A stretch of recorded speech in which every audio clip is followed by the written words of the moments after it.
Having trouble with your Assurance wireless network?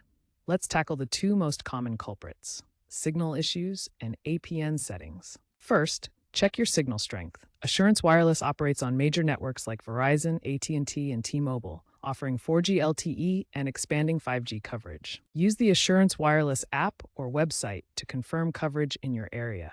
Signal problems can stem from being in a coverage dead spot or physical obstructions. Try moving to a higher location or closer to a window. If your signal is weak but you should have coverage, try restarting your phone or toggling airplane mode. Next, let's address APN or access point name settings. APN settings are the pathway for your phone to access mobile data. Incorrect APN settings prevent internet access. For Assurance Wireless on Verizon, the APN is typically VZ Winternet. On AT&T, it's TF Data.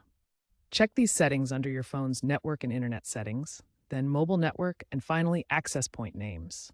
If incorrect, manually enter the correct APN or reset to default. APN issues often arise after software updates or SIM card swaps. If signal and APN checks don't resolve the issue, try resetting your network settings. This will reset Wi-Fi, mobile data, and Bluetooth connections, potentially clearing any cached errors.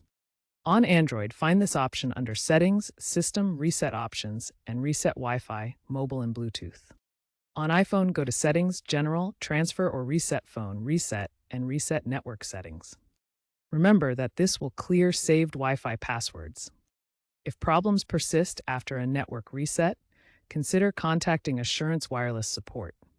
They offer an AI-powered troubleshooting tool in their app that can diagnose issues in real time.